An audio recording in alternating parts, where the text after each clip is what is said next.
Dia hanya minta satu kamar pasien setengah menit, 1 menit. Hanya menyabarkan mereka, mendoakan mereka lalu dia pergi untuk mendapatkan pahala menjenguk orang sakit itu. Subhanallah, dia masuk kamar anak muda ini, kakinya masih digip, ya, pakai semen dan digantung. Sudah 3 tahun. Maka Syekh ini pun mengatakan, sabarlah, semoga jadi pembersihan dosamu, dinasehatin. Tapi dari semua pasien anak muda ini beda sendiri.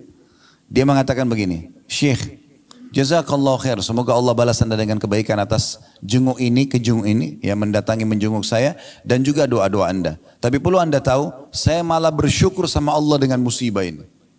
Kata Syekh, kok bisa? Kamu kan tabrakan, kakimu patah, sudah 3 tahun di rumah sakit. Dia bilang, Syekh, saya dulu ini termasuk anak muda yang lalai, malas sekali ibadah.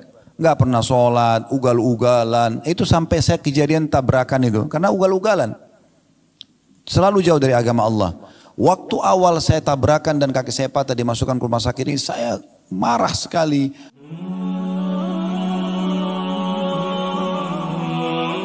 Assalamualaikum warahmatullahi wabarakatuh. Alhamdulillah, lisan kita selalu memuji Sang Pencipta Allah atas segala nikmat yang dilimpahkan kepada kita. Dan juga nikmat terbesar tentunya Islam dan iman, di mana dengan Islam dan iman kita jadi mengenal Tuhan kita Allah, dan juga dengan mengenalnya tentu kita akan selalu patuh mengerjakan perintahnya dan meninggalkan larangannya. Ujung-ujungnya akan mendatangkan kebahagiaan dunia dan juga balasan sempurna di surga nanti di akhirat. Selanjutnya kita panjatkan salam hormat kita kepada utusan Allah Nabi besar Muhammad sallallahu alaihi wa ala alihi wa sahbihi wasallam, sebagaimana Allah telah memerintahkan kita untuk mengucapkan salam hormat tersebut. Tentu tanpa mengurangi penghormatan kepada seluruh pengurus Dewan Dakwah mungkin dan mungkin bagian divisi haji, ya, atau siapapun yang menjadi penyebab acara ini, jazakumullah khairan karena sudah memberikan kesempatan kami untuk hadir di sini. Dan tentu saya duduk di sini bukan karena lebih tahu dan lebih pintar daripada Bapak Ibu sekalian, tetapi kita menjalankan firman Allah Subhanahu wa taala, fadzakir fa inna dzikra tanfa'ul mu'minin. Saling memberikan peringatan karena peringatan itu sangat bermanfaat bagi orang-orang beriman. Juga menjalankan sabda Nabi sallallahu alaihi wasallam, ad-dinun nasihah. Agama ini isinya semuanya nasihat. Baik, beberapa menit ke depan semoga Allah berkahi. Saya ingin mengajak Bapak Ibu sekalian kita menyadari kembali tujuan kita ada di sini. Maksud saya adalah di muka bumi ini. Pernah nggak Bapak Ibu sekalian kita duduk sejenak, kemudian kita merenung, kira-kira kenapa saya ada di sini? Apa semua rahasianya? Kenapa ibu saya yang ini? Kenapa ayah saya yang itu? Kenapa saya lahir dari suku ini? Kenapa saya berada di wilayah ini? Kenapa sistem ini semuanya ada? Kenapa ada pagi, ada siang, ada sore, ada malam? Dengan begitu rapinya perputaran itu, terbitnya matahari, kemudian terbenamnya matahari. Begitu juga dengan pergantian siang malam, pergantian musim. Semua di sekitar kita ada tumbuh-tumbuhan dengan beragam macam jenisnya. Ada hewan-hewan juga dengan beragam macam jenisnya. Dengan semua memiliki karakter-karakter tersendiri. Dan segala macam hal, bahkan di diri kita sendiri, sungguh terdapat keajaiban yang luar biasa. Siapa yang telah menata kedua mata kita seperti ini? Kenapa bukan 3 mata misalnya? Kenapa tangan 2, jari setiap tangan memiliki 5 jari? Begitu juga kita memiliki 2 kaki dan seluruh perangkat yang ada di tubuh kita ini yang luar biasa. Di mana manusia ini hanya memilih dan menikmati, tidak lebih daripada itu. Di saat Bapak Ibu lapar, maka kita hanya memilih pengen makan apa, yang gurih, yang manis. Di saat kita haus juga tinggal memilih, setelah itu kita menikmatinya. Lewat makanan dan minuman tersebut, ukuran sepertiga jari kita saja di tenggorokan kita sudah tidak pernah ada ikut campur lagi di makanan dan minuman tersebut. Yang mana komposisi zat besinya dan intinya menjadi nutrisi buat tubuh itu akan diserap dengan sebuah sistem raksasa dalam tubuh kita. Kemudian yang tidak dibutuhkan akan menjadi kotoran yang harus kita keluarkan juga tertata dengan sistem yang rapi. Jadi semua ini apa tadi yang kami sampaikan itu memberikan jawaban kepada kita kalau kita ini punya Tuhan. Ada yang mengatur semua ini.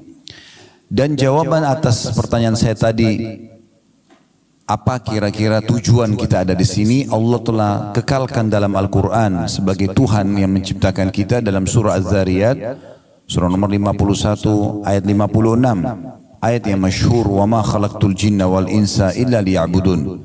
Aku tidak ciptakan jin dan manusia kecuali untuk menyembahku, patuh kepadaku. Jadi kalau ada yang bertanya, apakah memang saya diciptakan untuk sholat? Jawabannya iya. Apakah saya diciptakan untuk puasa? Iya. Baca Quran, jenguk orang sakit, bakti sama orang tua, berzikir, berdoa. Memang itu tujuannya. Tidak ada tujuan lain.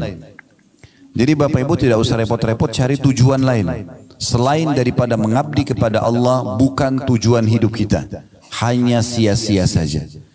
Jadi kalau orang banyak membuang waktu dalam kelalaian selain ketaatan kepada Allah Subhanahu wa taala, menghabiskan waktu misalnya pada hal-hal yang sia-sia walaupun sifatnya mubah, kalau terlalu banyak juga di sana, maka akan sia-sia dan orang akan menyesal. Dalam sebuah hadis riwayat Al-Baihaqi, Nabi SAW menyebutkan nanti ahli surga pun pada saat masuk ke dalam surga akan menyesali waktu-waktu yang mereka lalui selama di dunia yang mereka lalaikan dari ketaatan. Sudah pasti masuk surga, sudah dapat fasilitas di sana, tapi mereka masih menyesali kenapa masih ada waktu dulu di dunia digunakan selain daripada pengabdian kepada Allah. Mengabdi kepada Allah ini indah sekali. Mengabdi kepada Tuhan indah sekali. Salat itu kalau tidak ada kenikmatannya, tidak akan dijaga oleh orang-orang yang memang menikmati salat itu. Sebagaimana juga maksiat, ada kenikmatannya. Tetapi kedua kenikmatan ini tidak akan pernah bisa disatukan.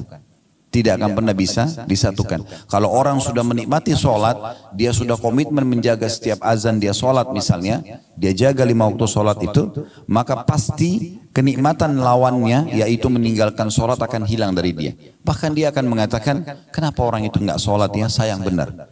Begitu juga sebaliknya, kalau orang meninggalkan sholat yang merupakan maksiat kepada Allah, maka kenikmatan sholatnya akan hilang.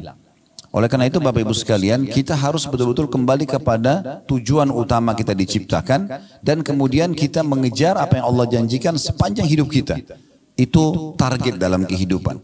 Mulai sekarang ke depannya tidak lagi kelalaian yang kita lakukan. Semuanya kita harus tahu, detik demi detik ini bermakna atau tidak. Sebagian ulama salaf itu sampai Bapak Ibu sekalian kalau mereka masuk ke WC, mereka menyuruh anak mereka untuk membaca kitab di depan pintu WC agar dia tidak sia-sia. Karena di WC nggak bisa berzikir, tapi dia tidak mau ada detik-detik masa hidupnya yang lewat tanpa ada ibadahnya. Yang penting dia dengar ilmu supaya ada faedahnya. Sampai seperti itu. Apalagi kalau mereka sedang tidak di WC, mereka akan terus tersibukkan dari ilmu ke ilmu. Mungkin nama Imam Nawawi rahimahullah tidak asing buat kita. Beliau meninggal di umur 39 tahun, belum 40 tahun sudah meninggal. Tapi siapa yang tidak kenal karya Imam Nawawi rahimahullah? Beliau dalam satu hari belajar di 13 guru dengan membahas 13 kitab yang berbeda.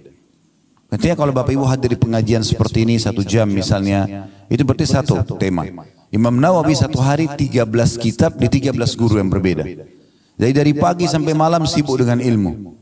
Tidak ada waktu untuk hal-hal yang selain tujuan hidupnya. Belajar agama supaya dia tahu panduan hidupnya, kemudian dia mengerjakan apa yang diperintahkan dan meninggalkan apa yang dilarang. Itu orang yang memahami tentang masalah tujuan hidupnya.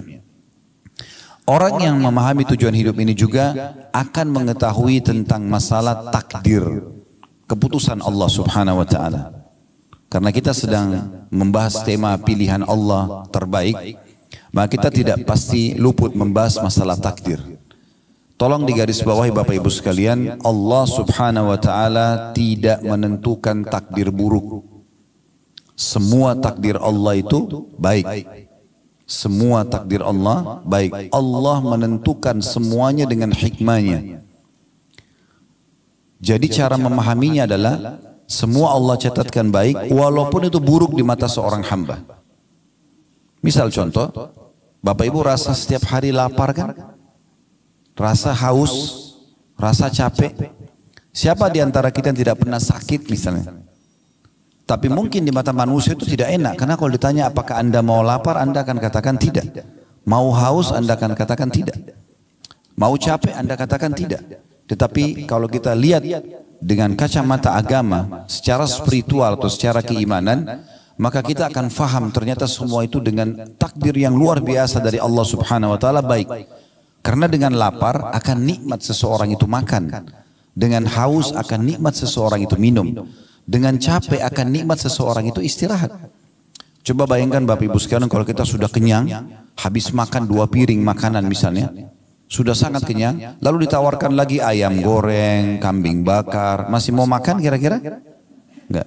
Tapi kalau kita lagi lapar, walaupun nasi sama sambal sama tempe saja lahap sekali makannya.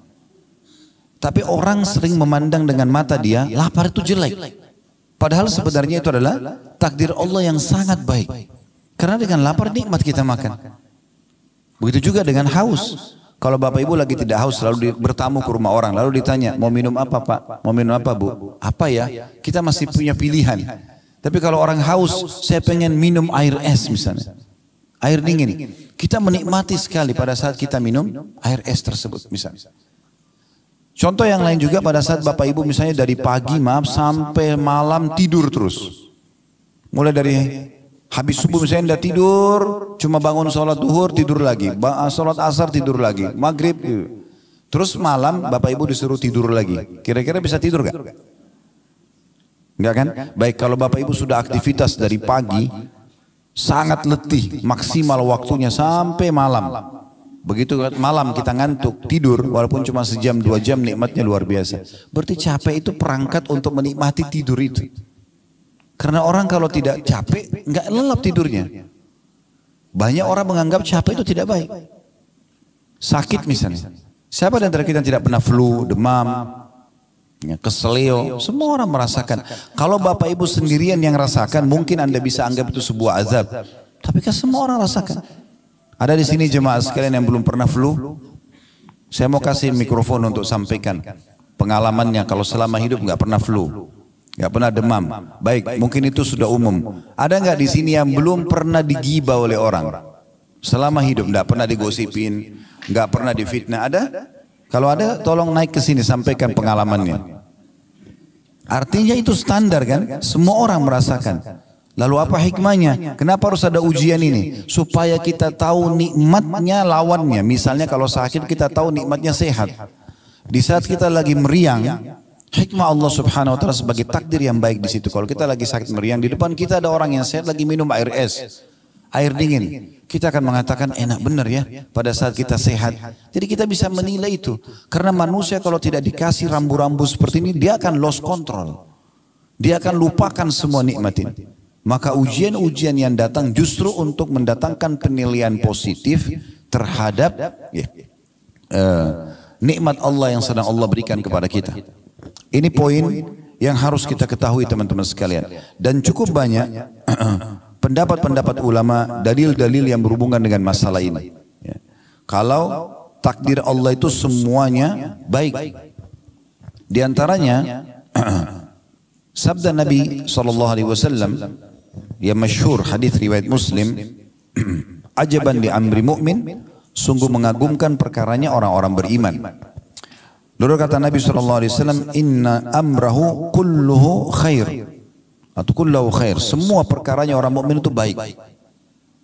Semua dia terasakan takdirnya baik. In asabahu sarra syakar, kalau dia diberikan nikmat dia bersyukur. Wa in asabahu dharra sabar, kalau dia diberikan ujian maka dia sabar. Wala yakunu dzalika illa lil mu'min, dan itu tidak dimiliki kecuali oleh orang beriman. Kata ulama menanggapi hadis ini menandakan bahwasanya baik itu sebuah nikmat yang melimpah, maka itu adalah kebaikan, takdir Allah SWT yang baik. Baik itu sebuah ujian, juga itu adalah takdir yang baik Allah Subhanahu wa taala. Tapi orang beriman yang bisa menilai ini. Bagaimana kita sekarang merasakan dan menilai kalau ujian itu adalah sebuah nikmat? Sakit, diganggu orang, segala macam. Allah Subhanahu wa taala memudahkan Bapak Ibu sekalian agar kesalahan-kesalahan yang kita lakukan ini itu memiliki banyak opsional agar bisa dibersihkan. Karena kan setiap pelanggaran akan ada hukumannya ya. Misal Bapak Ibu kerja di satu perusahaan, maka kalau orang melanggar peraturan perusahaan akan ada hukuman. Kalau mungkin biasa di perusahaan itu SP, surat peringatan 1, SP1, SP2 dan seterusnya. Nah sampai terakhir puncaknya di PHK misalnya, ada hukuman. Nah orang juga kalau melanggar hukum Allah ada hukumannya. Allah memberikan banyak kita opsi supaya hukuman yaitu tidak menimpa kita. Seperti misalnya taubat. Selain taubat datangnya ujian-ujian. Sakit, gangguan orang. Ternyata itu menyelamatkan kita dari siksaan nanti di akhirat karena perbuatan kita. Makanya Nabi SAW mengatakan dalam sebuah hadis riwayat Muslim, tidak ada yang menimpa seorang muslim dari letih, tidak ada yang menimpa seorang muslim dari letih, capek, gangguan orang, penyakit, bahkan duri yang menusuk tubuhnya kecuali jadi pengampunan dosa-dosanya. Kalau ada sesuatu yang Bapak Ibu tidak suka terjadi dalam hidup, perhatikan baik-baik. Kalau itu memang menimpa Anda dan tidak umum menimpa orang, biasanya memang disebabkan karena kesalahan kita sendiri. Ada orang sengaja balap-balap, ugal-ugalan jatuh, patah, tabrakan, lumpuh karena perbuatan dia. Nah orang banyak menilai juga ini sebagai takdir buruk, sebenarnya tidak. Bukan seperti itu. Bahkan kemahamurahan Sang Pencipta Allah ini luar biasa Bapak Ibu sekalian. Sampai-sampai Allah memberikan kita kebebasan sepenuhnya untuk memilih. Bapak Ibu pada saat mau hadir di sini tadi, kan tidak ada dalam syariat Islam harus pakai baju warna ini.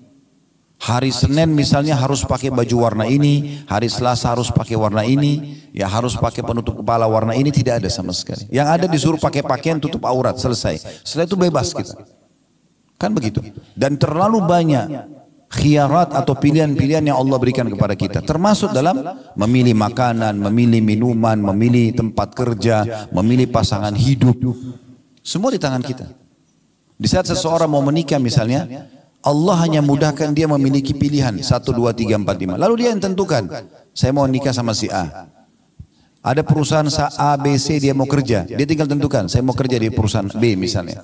Semua diberikan kesempatan. Bahkan lebih besar daripada itu, untuk beriman ataupun kafir kepada Allah, Allah mengatakan faman syaa falyu'min wa man syaa falyakfur. Siapa mau beriman silahkan, maka dia akan dapat semua apa yang dijanjikan untuk orang beriman. Kebahagiaan di dunia dan juga balasan sempurna di akhirat. Wa man syaa falyakfur. Siapa yang mau berkufur silahkan saja. Nanti teman-teman sekalian, orang-orang kafir yang masuk ke dalam neraka itu masuk ke dalam neraka dalam kondisi meyakini keadilan Allah Subhanahu wa taala. Karena yang membuat mereka masuk pilihan mereka sendiri. Begitu luar biasanya Allah berikan kebebasan kita untuk memilih. Tinggal bagaimana kita menentukan jalan kita masing-masing. Banyak pendapat ulama tentang masalah ini, diantaranya adalah pendapat Syekh Utsaimin rahimahullah, salah satu ulama di Saudi yang sudah meninggal. Beliau mengatakan kurang lebih terjemahnya, takdir itu tidak ada yang buruk. Takdir tidak ada yang buruk. Yang buruk hanyalah yang ditakdirkan atau al-makdur. Artinya makhluk yang merasakannya jelek. Tapi Allah tidak menentukan yang jelek itu. Takdir jika dilihat dari perbuatan Allah, semua takdir itu adalah baik. Sebagaimana disebutkan dalam sebuah hadis, kejelekan tidak disandarkan kepadamu ya Allah. Jadi ada potongan doa teman-teman sekalian, itu disebutkan dalam riwayat Muslim, ya, bahwasanya wasyarru laisa ilaik. Keburukan tidak akan pernah disandarkan kepadamu ya Allah. Itu Nabi SAW sering baca dalam sholat beliau. Ya. Maka kata Syekh Utsaimin rahimahullah, sebagaimana dalam potongan hadis, kejelekan tidak disandarkan kepadamu. Jadi takdir Allah itu selamanya tidak ada yang jelek. Karena ketetapan takdir itu ada karena rahmat dan hikmah Allah. Kejelekan murni hanya muncul dari pelaku kejelekan itu sendiri. Karena Allah sudah tentukan ya, misalnya ada pelanggaran akan kena hukuman ini. Nah karena dia melanggar, dia kenalah hukuman tersebut. Nah biasanya orang anggap itu adalah takdir buruk. Padahal sebenarnya bukan takdir buruk. Itu takdir baik. Bahkan seringkali Bapak Ibu sekalian, ada hal-hal yang kita anggap buruk. Ya, padahal sebenarnya itu bentuk kasih sayang Allah kepada seorang hamba. Nanti akan saya berikan contoh dalam masalah itu. Saya selesaikan dulu apa yang dikatakan oleh Syekh Utsaimin rahimahullah. Kata beliau, jadi kejelekan itu murni hanya muncul dari pelaku kejelekan. Sedangkan Allah itu hanya berbuat baik selama-lamanya. Ini beliau jelaskan dalam syarah hadis Arba'in Nawawi beliau di halaman 88.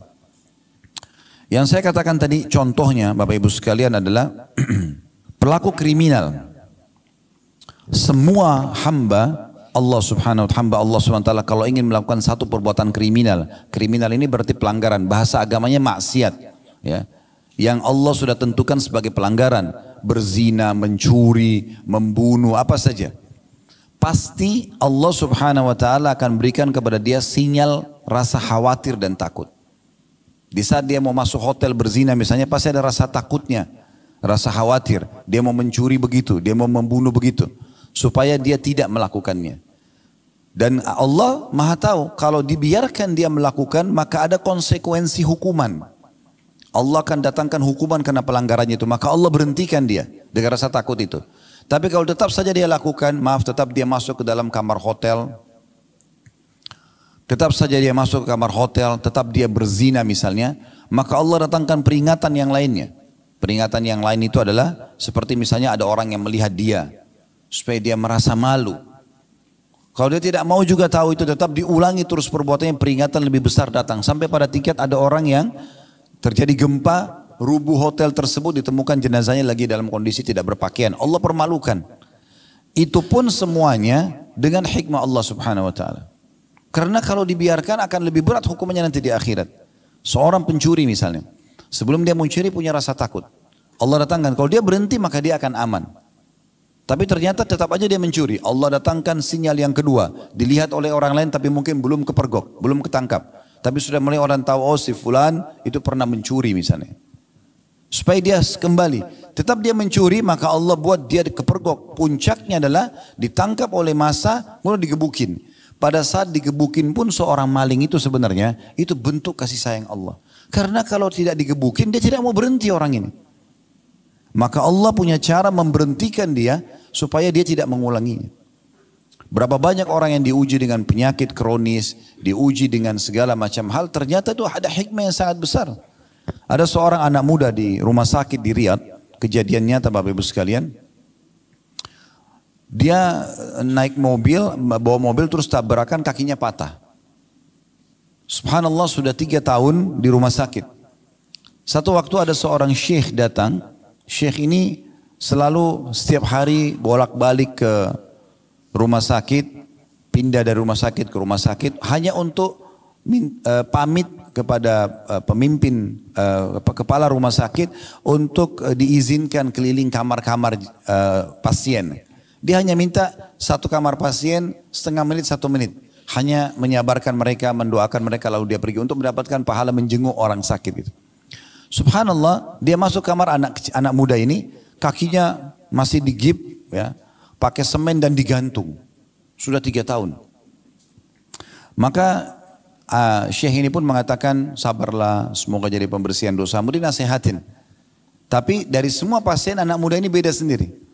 Dia mengatakan begini, Syekh, jazakallah khair, semoga Allah balas anda dengan kebaikan atas jenguk ini, kejenguk ini, yang mendatangi menjenguk saya, dan juga doa-doa anda. Tapi perlu anda tahu, saya malah bersyukur sama Allah dengan musibah ini. Kata Syekh, kok bisa? Kamu kan tabrakan, kakimu patah, sudah 3 tahun di rumah sakit. Dia bilang, Syekh, saya dulu ini termasuk anak muda yang lalai, malas sekali ibadah. Nggak pernah sholat, ugal-ugalan. Itu sampai saya kejadian tabrakan itu, karena ugal-ugalan. Selalu jauh dari agama Allah. Waktu awal saya tabrakan dan kaki saya patah dimasukkan ke rumah sakit ini, saya marah sekali. Tidak bisa menerima keputusan Allah. Saya terus saja berkeluh kesah. Tapi karena memang dasarnya kaki saya patah, saya nggak bisa buat apa-apa. Dokter pun nggak bisa buat apa-apa. Sampai akhirnya saya pun mulai merenung, mulai berpikir, sampai pada puncak saya merasakan ini adalah bentuk kasih sayang Allah. Karena kalau saya tidak diginikan, saya memang tidak mau berhenti dulu ugal-ugalan. Balap-balap, ganggu orang, mabuk-mabukan, ganggu, buat banyak kesalahan. Maka dia pun, ya mungkin Bapak Ibu maaf kalau mengatakan bagaimana bisa di Saudi ada orang mabuk. Itu mungkin ada juga orang jual beli transaksi narkotika, ada orang ditangkap lalu dihukum oleh pemerintah, ada terjadi itu di sana. Yang jelas dia bilang, dan sekarang setelah saya bisa menerima takdir Allah itu, karena saya punya banyak waktu di kamar rumah sakit ini, maka saya pun bisa leluasa ibadah. Sekarang saya beritakan berita gembira Syekh, saya nggak pernah tinggalkan sholat 5 waktu, on time. Yang kedua, saya sekarang hafal 30 juz Al-Quran. Di atas ranjang ini saya hafal 30 juz Al-Quran. Karena saya banyak waktu, hanya saya mulai baca Quran, saya mulai hafal, dan sekarang saya hafal Quran. Dan saya bersyukur dengan Allah atas ujian ini. Subhanallah, semua penuh dengan hikmah. Ada kisah yang lain, seorang dosen di Ummul Qura, Dr. Muhammad, beliau menceritakan dalam salah satu ceramahnya, saya hanya menukil ini tentang bagaimana kita memahami keputusan Allah itu luar biasa. Sangat baik sebenarnya. Tapi tinggal bagaimana makhluk ini kita sebagai hamba berhusnudzon, bersangka baik kepada Allah. Walaupun buruk di mata kita. Beliau menceritakan tentang seorang sahabatnya melamar seorang wanita. Setelah sepakat, sudah cocok semuanya, ditentukan hari pernikahan. Subhanallah, 2 minggu sebelum acara pernikahan, tiba-tiba saja tanpa sebab apa-apa, pihak perempuan, si anak perempuannya membatalkan pernikahan. Dan dia mohon-mohon sama orang tuanya, tolong batalkan pernikahannya, saya tidak mau nikah sama laki-laki ini. Maka si laki-laki ini bingung, apa sebabnya? Dia coba konfirmasi, karena ini sudah deal, sudah oke, tanggal sekian akan menikah. 2 minggu lagi akan ada acara, undangan sudah disebarluaskan. Ini gimana memahaminya, ini bagaimana cara menanggapi masalah ini? Maka dia tanya ke orang tua perempuan itu, mereka bilang kami tidak bisa buat apa-apa. Kami sudah coba ngerayu anak ini, kami sudah jelaskan tentang menjaga nama baik, kami sudah jelaskan pernikahan itu baik dalam agama, tapi tetap aja dia tidak mau. Pokoknya dia minta dibatalin.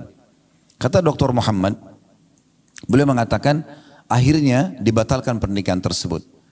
Dari semenjak pembatalan pernikahan dia bilang, teman saya ini terus berdoa sama Allah. Sekarang satu masjid sholatnya, antara azan iqamah, saya duduk di sebelahnya, yang saya dengar, ya Allah kembalikan wanita ini kepada saya menyukainya, mudahkan pernikahan kami, minta semua kebaikan. Dia bilang saking seringnya berdoa ini, antara azan dan iqamah, kalau lagi ketemu misalnya sholat malam sama-sama, dia berdoa lagi sama. Kalau apa saja kesempatan ibadah dia selalu berdoa, minta khusus untuk kembali wanita itu suka sama dia dan mau menikah. Kata Dr. Muhammad, saking saya prihatinnya sama dia sampai saya mengatakan, saya pun angkat tangan ke langit mengatakan, ya Allah mudahkan buat teman saya. Tapi subhanallah, berjalan sampai 2 pekan berturut-turut, lewatlah hari H kesepakatan pernikahan, perempuan ini dilamar oleh laki-laki lain, menikah dia.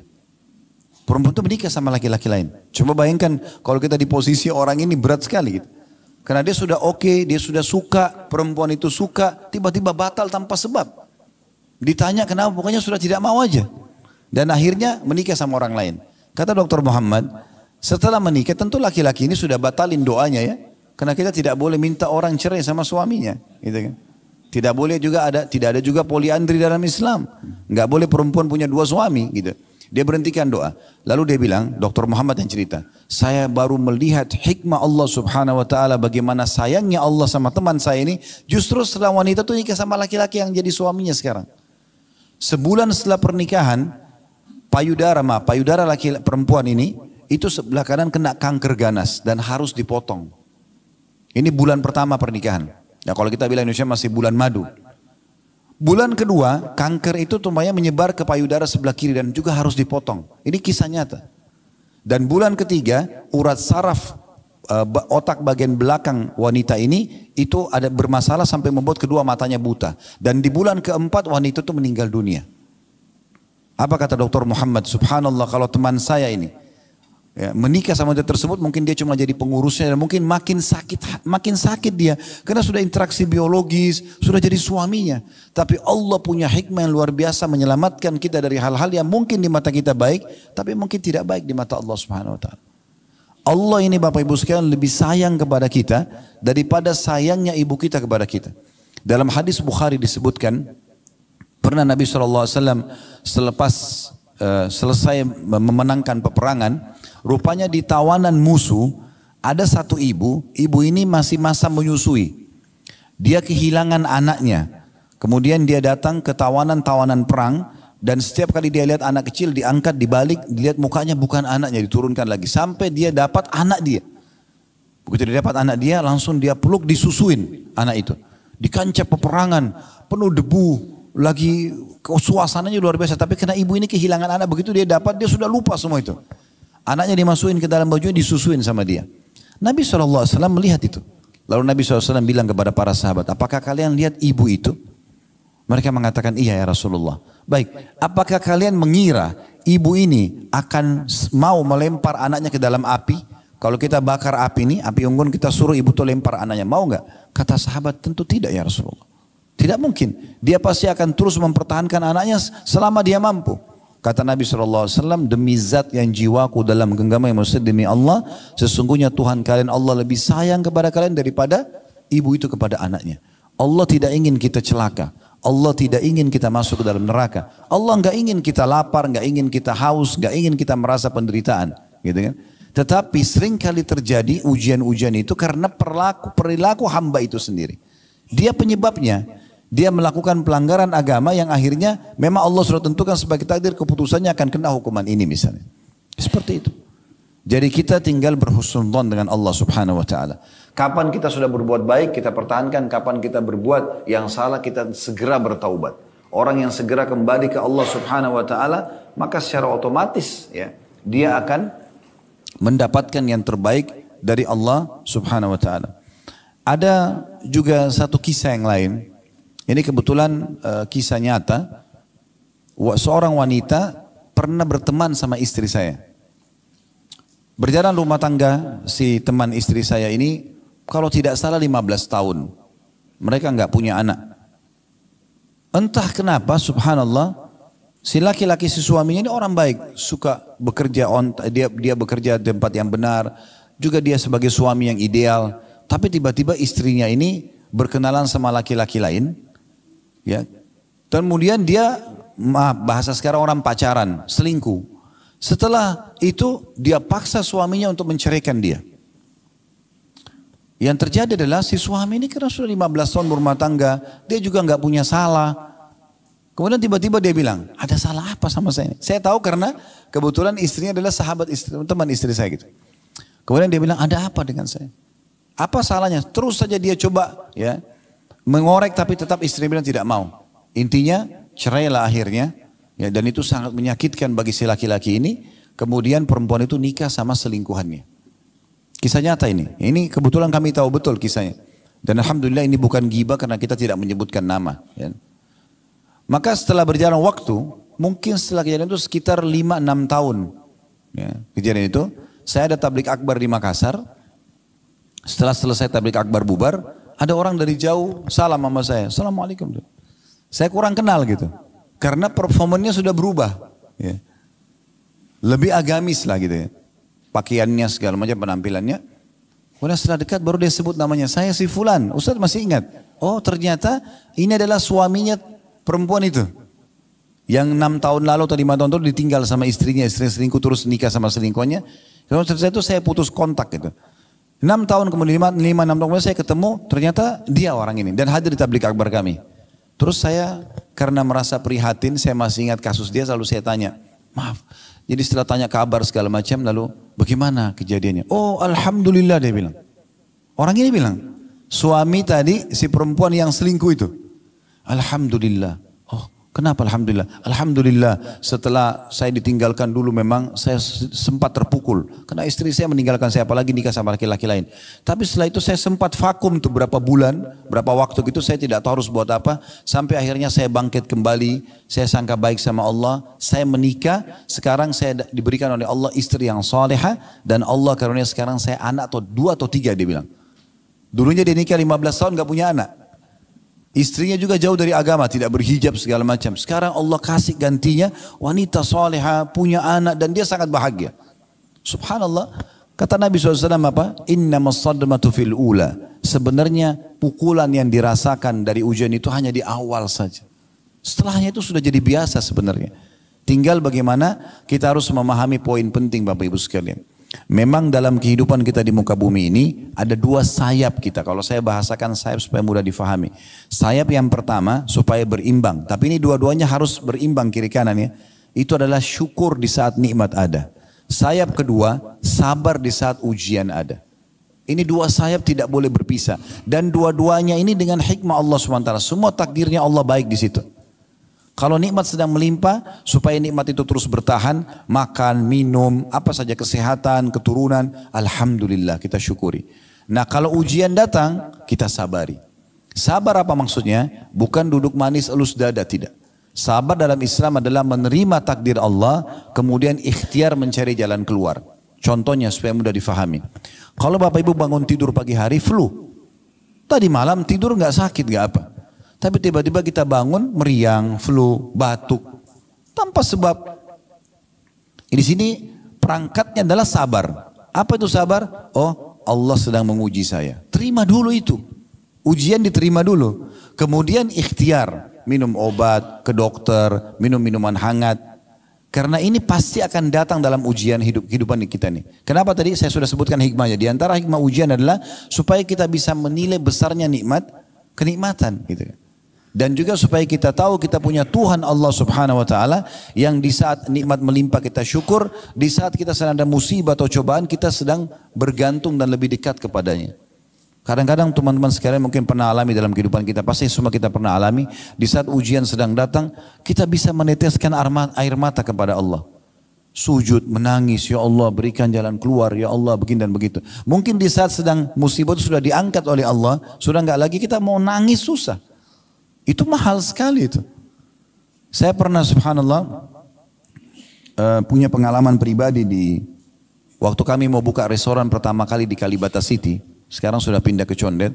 Waktu itu beberapa tahun yang lalu, mungkin sekitar 10 tahun yang lalu, sempat kami bekerja sama satu developer untuk coba bagaimana nih mendesain segala macam. Lama sekali nggak dikerja-kerjain. Berbulan-bulan. Sementara sewa berjalan, ini belum selesai-selesai. Coba saya ganti orang lain, yang satu, yang kedua, sampai hanya ketemu alhamdulillah dengan orang yang ketiga kalau nggak salah, itu yang menyelesaikan proyek itu. Tapi subhanallah, di saat itu sedang datang, saya coba nikmati saja. Walaupun kita memang merasa berat, tapi saya coba nikmati saja, kemudian saya coba ikhtiar, menerima dulu keputusan Allah ini. Satu waktu saya ada khutbah Jumat di Otista, di kampus statistik waktu itu. Saya datang lebih cepat, sekitar jam 11-an sudah datang. Kebetulan saya juga belum sholat duha. Saya masuk ke belakang mimbar, kemudian saya sholat di situ. Tahiyat masjid, sholat duha. Sambil saya juga berkeluh kesah kepada Allah Subhanahu Wa Taala. Satu lagi sujud, minta dimudahkan urusan ini. Rupanya antara mimbar sama dinding masjid itu ada celah kecil. Di situ rupanya ada satu jemaah masjid. Beliau sudah rambutnya sudah putih, terus kemudian melihat tempat itu, celah itu, lalu dia lihat saya rupanya, saya tidak tahu. Selepas saya sholat, saya keluar dari tempat itu menuju ke depan mimbar, nunggu waktu sholat Jumat untuk naik ke mimbarnya. Terus bapak ini datang kepada saya, setelah salam terus dia bilang, Ustadz, Ustadz sudah pernah susun belum doa-doa? Karena saya kalau biasa khutbah Jumat, kalau di akhir di khutbah kedua, waktu itu saya sering baca semua doa yang dimulai dengan Rabbana, Rabbana. Dan diambil dari ayat Al-Quran. Ini pernah nggak Ustaz susun? Saya bilang saya belum susun. Insya Allah satu waktu nanti Pak. Terus dia tanya sama saya gitu, tiba-tiba dia bilang, Ustaz, tadi saya lihat dari celah antara mimbar sama tiang ini, Ustaz tadi sujud lama benar. Berdoa apa Ustaz? Saya bilang saya lagi berkeluh kesah sama Allah Pak. Jadi ada satu pekerjaan yang belum selesai. Bagi saya minta pertolongan sama Allah. Dia bilang, terus dia bahasan sama saya, dia ambil pegang rambutnya. Dia bilang, Ustaz, saya sampai rambut saya memutih seperti ini, karena seluruh kepalanya putih bapak itu, subhanallah, sudah berumur. Dia bilang, saya sampai rambut saya putih seperti ini belum pernah saya rasakan nikmatnya sujud seperti itu. Saya berharap saya bisa sujud seperti itu. Subhanallah, saya langsung muhasabah, introspeksi diri, saya mengatakan bagaimana Allah sayang dengan saya, mendatangkan ujian tersebut supaya saya bisa nikmati sujud itu. Mungkin tidak akan dinikmati kalau memang tidak ada ujian. Bahkan orang sholat buru-buru karena merasa semuanya nikmat sedang melimpah pada dia. Teman-teman sekalian, Allah sangat menyukai kalau ujian sedang ada, datang kepada kita, kita menerimanya. Dan kemudian kita bersyukur kepada Allah Subhanahu Wa Taala atas ujian tersebut dengan cara kita berusaha meningkatkan skill kita dengan cara mencari solusinya. Karena salah satu hikmah ujian adalah kita belajar untuk bisa lebih menguasai sesuatu yang akhirnya menambah pengalaman hidup kita. Karena kalau kita tidak punya pengalaman hidup juga kita jadi vakum dalam kehidupan ini. Itu salah satu juga hikmah daripada ujian tersebut. Baik, kita kembali ke masalah tadi. Nabi SAW mengingatkan perkara orang mukmin kalau diberikan nikmat dia bersyukur, kalau diberikan ujian dia bersabar, gitu kan. Dan ini harus berimbang Bapak Ibu sekalian. Jangan sampai nikmat ada, Bapak Ibu bersyukur. Lagi sehat, lagi ada makanan, ada rezeki, ada pekerjaan, alhamdulillah. Tapi begitu ujian datang, keluh kesah. Ini enggak berimbang hidupnya nanti. Kemudian juga ada orang sebaliknya, kalau ada ujian datang, dia masih miskin misalnya hidupnya, dia bisa terima. Tapi begitu Allah bukain pintu rezeki dia nggak bersyukur. Ini nggak berimbang. Harus berimbang keduanya. Dan pasti akan datang ujian dalam hidup kita. Dan itu bagaimana kita tinggal bersangka baik sama Allah. Menjadikan sebagai momentum untuk belajar dan dapat pengalaman lebih baik lagi. Nabi Muhammad SAW juga diuji. Bahkan Nabi SAW dalam hadis Bukhari pernah dijenguk oleh seorang sahabat. Beliau lagi demam saking panasnya tubuh beliau. Sampai panasnya tembus di selimut itu. Sahabat ini pegang sambil mengatakan, ya Rasulullah, sesungguhnya anda ditimpa demam yang tidak normal nih. Luar biasa ini. Kata Nabi SAW, iya, aku diuji oleh Allah 2 kali lipat dari ujian kalian. Artinya kalau demamnya kita maksimal 40, mungkin Nabi bisa 80 derajat. Itu panas sekali. Ini Nabi nih. Kekasih Allah tapi diuji begitu. Lalu apa kata sahabat ini? Langsung berpikiran sangka baik. Sahabatnya mengatakannya, Rasulullah, kalau begitu apakah berarti anda juga dapat double pahala? Kata Nabi SAW, iya tentunya. Karena sesungguhnya besarnya kadar balasan pahala sesuai dengan besarnya kadar balas ujian. Atau besarnya ujian seseorang hamba. Lalu sahabatnya bertanya, Rasulullah, siapa orang yang paling berat ujiannya? Kata Nabi SAW, para nabi-nabi. Kemudian datang orang-orang yang mendekati iman mereka dengan nabi-nabi dan terus begitu. Dalam riwayat lain, siapa yang kuat agamanya, ujiannya akan lebih berat. Dan begitu terus orang diuji sampai sesuai dengan kadar kekuatan imannya. Di poin ini Bapak Ibu sekalian, saya berharap jangan menilai negatif ya. Jangan bilang kalau begitu, saya tidak usah menjadi orang yang kuat imannya karena ujiannya berat. Ini bukan begitu memahaminya. Ujiannya maksudnya adalah di saat ada 2 orang yang sedang diuji. Misalnya tadi contoh Nabi SAW demam. Kalau orang yang sangat kuat imannya, dia diuji misalnya demamnya, misal 2 hari. Orang yang ringan imannya, mungkin diuji 2 hari atau 3 hari demam sembuh. Mungkin orang yang kuat imannya jadi 1 minggu diujinya. Tapi itu juga tujuannya untuk memberikan pahala lebih besar kepada dia. Jadi ujian bukan ujian yang di luar orang-orang umumnya. Tapi ujian yang sama cuma mungkin waktunya lebih panjang. Karena hadis ini seperti itu menyebutkan Nabi SAW demam, tapi lebih demam daripada orang-orang sebelumnya. Ada derajat-derajat di surga Bapak Ibu sekalian tidak bisa didapatkan kecuali dengan ujian. Oleh karena itu orang beriman diuji oleh Allah Subhanahu Wa Taala. Dan ingatlah Nabi SAW itu Bapak Ibu sekalian tidak pernah berkeluh kesah dalam ujian Allah Subhanahu Wa Taala. Meninggal istri beliau Khadijah di masa-masa dakwah lagi membutuhkan Khadijah di saat itu di Mekah. Ya, meninggal dari 7 orang anak Nabi SAW, 6 orang meninggal di masa hidup beliau. Bayangkan kita punya 7 anak, 6-nya meninggal di masa hidup beliau. 3 anak laki-laki semua meninggal masih bayi. Qasim, Abdullah dan Ibrahim. Qasim dan Abdullah dari Khadijah, Ibrahim dari Maria. Kemudian 4 anak perempuan beliau, 3 meninggal di masa hidupnya. Ya, Ruqayyah, Ummu Karthum dan Zainab meninggal di masa hidup Nabi SAW. Nanti Fatimah saja satu-satunya anak beliau yang meninggal 1 tahun setelah meninggalnya Nabi SAW. Tapi meninggal 7 anaknya di masa hidup beliau. Bagaimana pamannya sendiri Abu Lahab sekaligus besannya menyuruh menceraikan anak Nabi SAW yang kemudian juga dia menjadi musuh utama, paman kandungnya. Ya, dan seterusnya, paman yang dicintai Abu Talib menolong dakwah tapi setelah hidupnya tidak mau mengucapkan syahadat.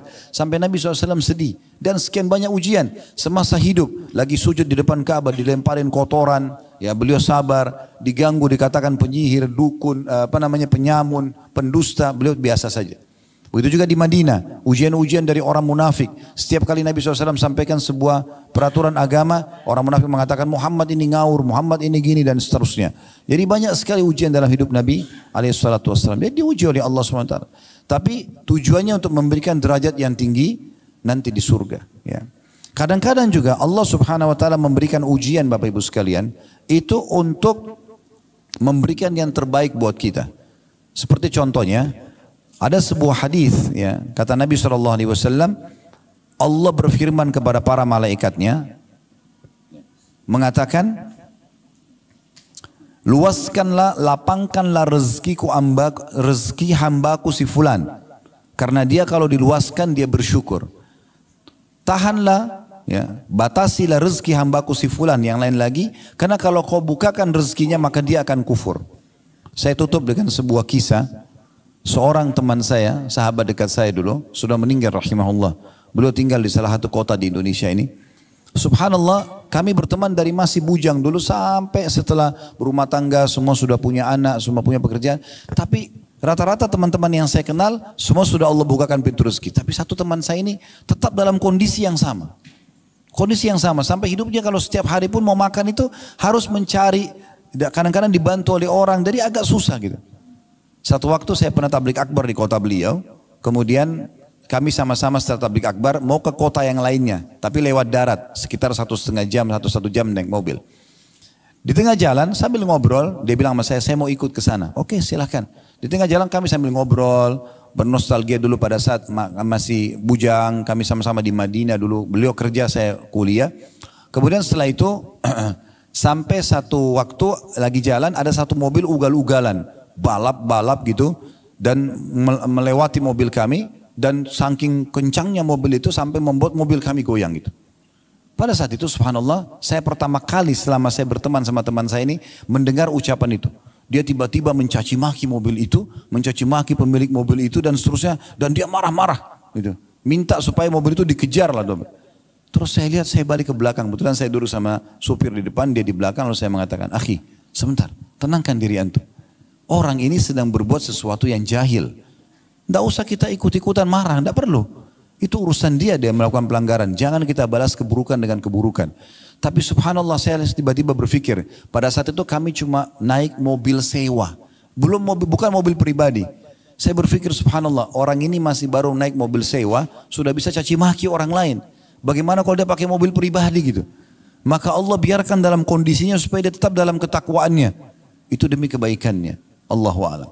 Jadi Bapak Ibu sekalian, kesimpulannya adalah bagaimana kita selalu bersangka baik kepada Allah subhanahu wa ta'ala. Allah tidak menentukan takdir kecuali kebaikan, tinggal bagaimana kita mengambil hikmahnya.